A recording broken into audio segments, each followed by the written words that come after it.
Hey guys, what is up? Lord Nick here, bringing you another League of Legends related video. In this video, I want to talk about 5 things I think Riot can do moving forward that would help improve their game and kind of help learn from their mistakes here in the past.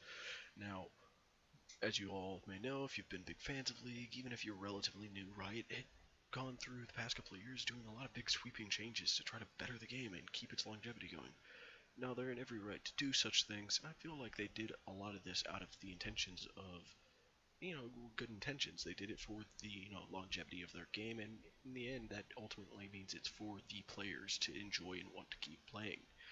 Now, I feel like they did make quite a few changes that were really big mistakes, and they just need to kind of admit it and move forward from that. That being said, I'm kind of giving 5 ideas of things Riot can do moving forward that would probably, somewhat revert the game a little bit, but allow it to grow in its own way and move forward. So, for any of you that weren't here back in the old seasons, the biggest reason why League was so appealing to so many people was because we got to determine the meta, we got to figure things out, we got to learn everything about this game, and the players really helped design how this game worked because we're the ones that, found out everything about the game. Riot didn't know the best meta. They'd go into their internal testing and they come out with these uh, overall just worse metas than what the metagame became by the pros. So like that was just a huge awesomeness to League. Now with all these big changes Riot has made over the years, that's kind of gone away. So here's some changes they can make in the future that would allow for that type of metagame to come back. Number one, forget about true damage. Now I'm not saying leave it as it currently is, because true damage is out of control currently. Now they did get rid of a lot of big things that were true damage monsters, like the new IE when they made that change, but the new Conqueror, was a big mistake I think on Riot's part. And here's why. They very much focused on making it really good for bruisers and melee assassins, which is cool because you want to get those into the meta, sure, but when you get them too highly into the meta, it becomes a big problem for, basically everybody else. Riven was taking over games. There was a reason that after, only a couple days they had to hotfix nerf Conqueror. Like, that was way, way fast into the, metagame of it being released on the client that it got nerfed like that. And the fact, you know, they they made mention in the past that, true damage was not the direction they wanted to go with the game. This is why they initially changed Corki back when they did all those ADC reworks and stuff back in the day. They changed Corki from a half true damage, half ADC into a half magic damage, half ADC. You go look it up way back in the day, but before his passive made him do, primarily magic damage with his autos, he did like just under half of his damage is true damage with his autos. He was extremely good, and they got rid of it because it was busted. Yeah, I'll honestly admit it was really, really dumb. But, you know, that was something they agreed. True damage needs to be in check. True damage can be in the game, but it needs to be in the game in terms of you've built into the right ways and the opponents have built in the wrong ways. And that's how true damage comes in. And I feel like if we went back to that type of way, it would work a lot better. Now, true damage is good for keeping tanks in check, but right now tanks aren't really in the meta, so that's probably going to lead into my number 2 point, which is, why do you hate tanks? Tanks are an integral part to any type of multi-class type of game. You need somebody who can soak damage. Now, there are multiple variations on tanks, and sure, if you don't like the idea of just stacking tons of HP and armor, that's a fine thing, but you got to give those champions other options to what they can do. You've built, these kits around them being able to get super tanky and become super viable in that regard, but if they can't ever get to that point because the game's either going too fast or there's too much true damage or their items are just bad, what's the point of this class? So I really think reintegrating tanks needs to be the number 2 thing. I mean, minimizing true damage helps tanks to begin with, and then just focusing on making tank items better, making the champions fit better into the meta, just overall, just making them slightly better and tweaking their numbers, but not necessarily like heavy-handing it either. Go back to the times where you just tweak numbers and stuff just to, avoid certain champions from overruling other champions and other options, and allow it to still be very open. I think just trying to openly say, we're trying to buff this category stuff, really kind of just narrows down the field of viability in the game. So number 3 is going to be pretty simple, and that is just learn from your community, guys. Like, the first 2 are learning from yourself and learning from other games, but now you got to learn from your own community.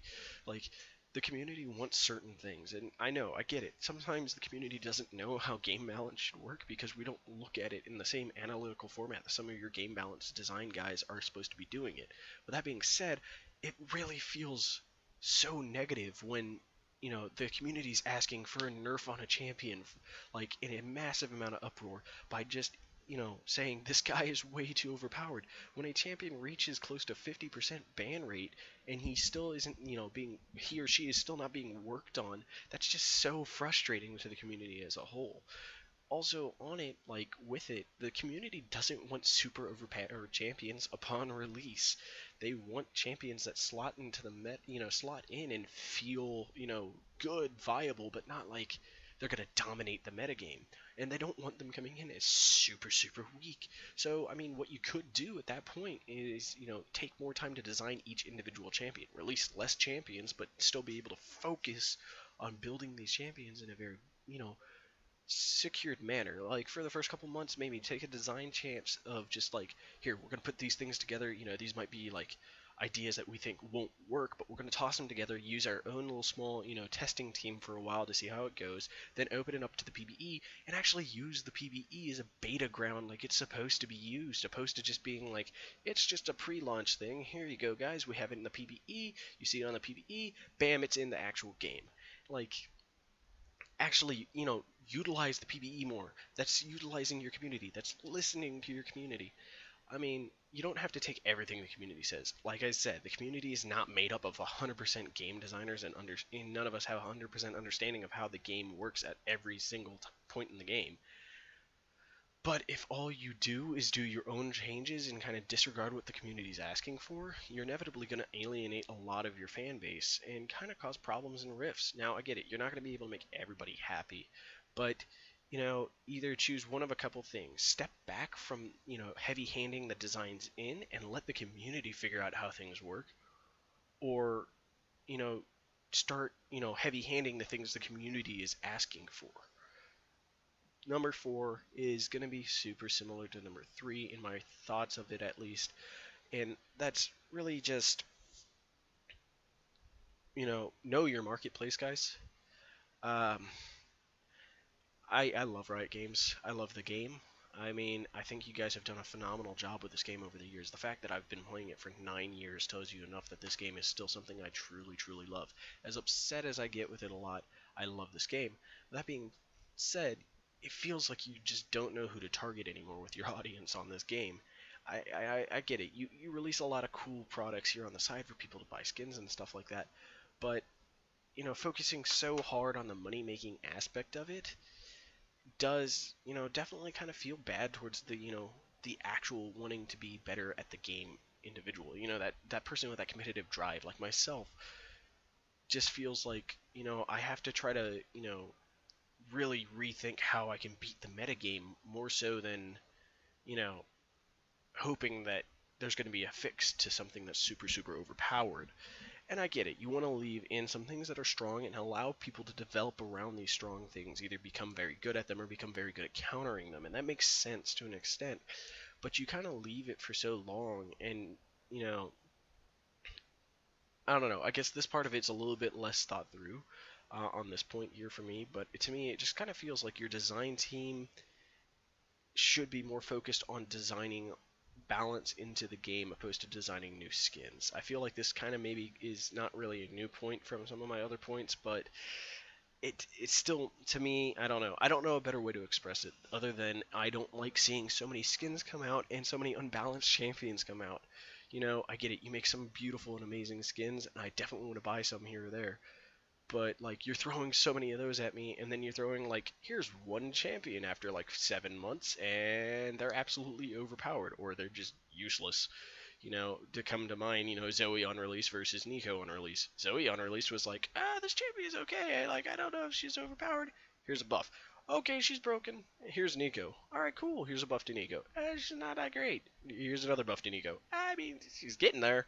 Like, the swing between the champions is just so ridiculous. I mean, consistency is key there, but I feel like you focus more on skins opposed to focusing more on the game itself. If you make the game super enjoyable, you don't have to work as hard on the skins.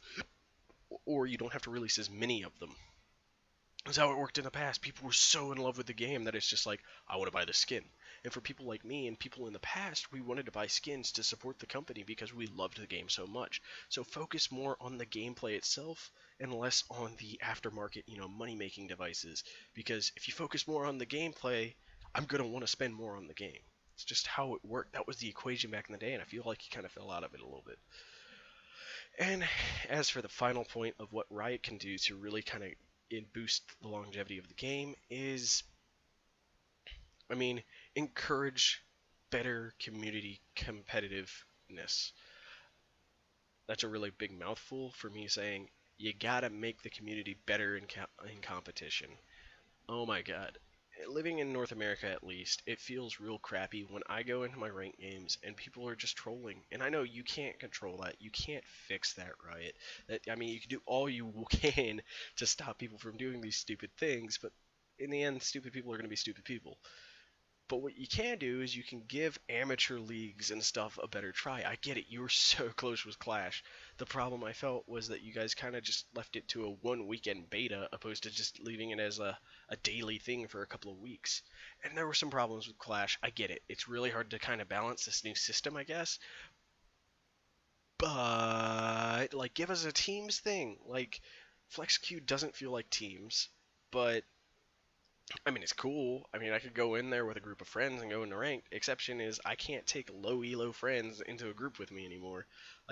That was the point of Flex, was that I could play with anybody, but I can't do that anymore. So give us a team. But you don't want to give us teams, but you don't want to give us competitive. I need something else other than solo queue to try to become competitive in. I get it if you want to fluctuate how solo queue works, but every time you do it, it kind of just ruins my competitive burn for the game.